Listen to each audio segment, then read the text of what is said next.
প্রবাসী ভাই বোনদের কিছু উদ্দেশ্যে আজকে কথা বলবো।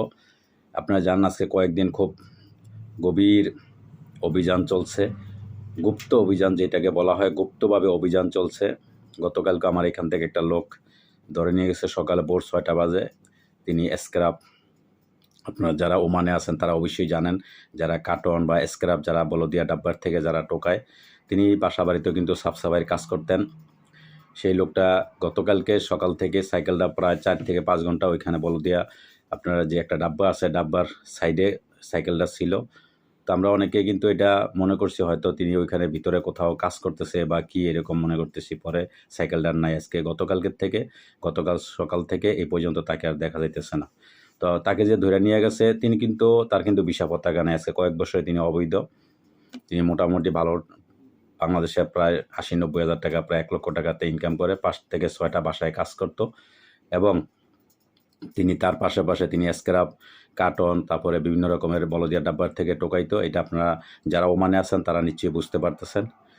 তো সেই লোকটা আজকে ২ দিন নাই। আজকে সকালে এই নিয়ে দোকানে যখন নাস্তা করলাম, চা খাইলাম, তখন ওই সময় তাকে নিয়ে কথাবার্তা চললো। তো এইভাবে প্রতিটা জায়গার থেকে আতঙ্ক ছড়াইতেছে, লোক ধরতেছে।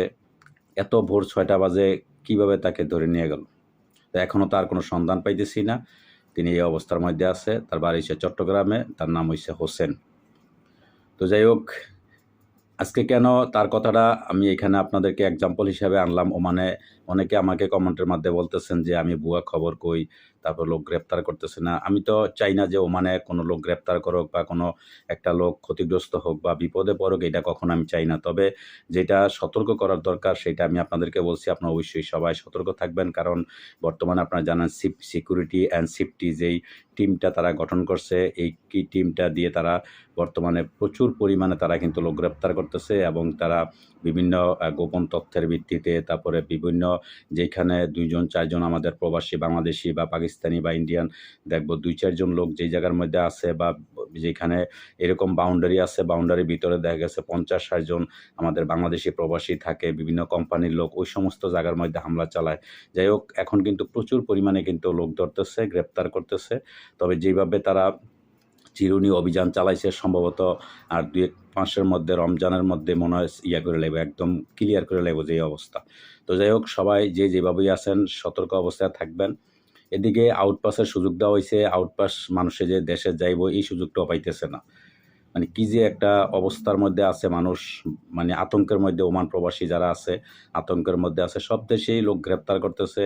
তারপরে ওমানে এদিক দিয়ে আউটপাস দিয়ে রাখছে, আবার ভিসা খুলবে, ভিসা খোলার ব্যাপারেও কথাবার্তা চলছে। ভিসা হয়তো খুব শীঘ্রই ভিসা খুলবে, এটাও কিন্তু চলছে। আবার এদিকে অবৈধ লোকগুলা গ্রেপ্তার করতেছে। তো যাই হোক, অবৈধ যারা আছেন আপনাদেরকে অনুরোধ করছি আপনারা অবশ্যই সবাই সতর্ক অবস্থান থাকবেন। আর যদি আপনারা কোনোভাবে পারেন তাহলে অবশ্যই দূতাবাসের সহযোগিতা নিয়ে আপনারা আউটপাসের দেশে চলে যান। ওইটা আপনাদের জন্য বেটার, কারণ এরকম একটা মানুষ ভীতির মধ্যে কখনো মানুষ বসবাস করতে পারে না, বাঁচতে পারে না। এত ভীতি বা এত ভয়ের মধ্যে একটা মানুষ তার জীবনে কখনো সে পথ চলা, এটা তার জন্য সম্ভব হচ্ছে না। তো যাই হোক, কারণ আমার নিজের, আমি বৈধ আছি, কাগজপত্র আছি, তারপর এই ধরনের অভিযান জায়গায় চেক করতেছে। প্রত্যেকটা জায়গার মধ্যে ভিসা পতাকা দেখাইতে হইতেছে। তারপরে কি একটা আতঙ্কের মধ্যে এখন দিন কাটাইতেছি, এটা একমাত্র যারা ওমানে আছেন। হয়তো অনেকে কিন্তু এটা টেরও পাইতেছেন না, কারণ ওই এলাকায় আপনারা নাই। হয়তো দেখা গেছে আপনারা যারা একদম গ্রাম অঞ্চলে আছেন বা মাঝরায় কাজ করতেছেন, অনেকে বাইরে যান না, তারা হয়তো এই টেরটা পান না। তবে তাদেরকেও বলতেছি যে আপনারা অবশ্যই সাবধান থাকবেন। কখন কার উপরে বিপদরা চলে আসে, কে কখন সামনে পইড়া যান এটা বলা যায় না। তো যাই হোক, এইজন্য আপনাদেরকে সতর্কভাবে আমি বলছি যে আপনারা সবাই সাবধানে থাকবেন। হেফাজতের মালিক একমাত্র ওপর আল্লাহ। আল্লাহ পাকই আপনাদেরকে হেফাজত করবে বা আমাদেরকে সবাইকে হেফাজত করবে। তবে আপনারা অবশ্যই সবাই সাবধানে থাকবেন, এই প্রত্যাশা রেখে আজকের মতন এখানে বিদায় নিলাম। আল্লাহ হাফেজ।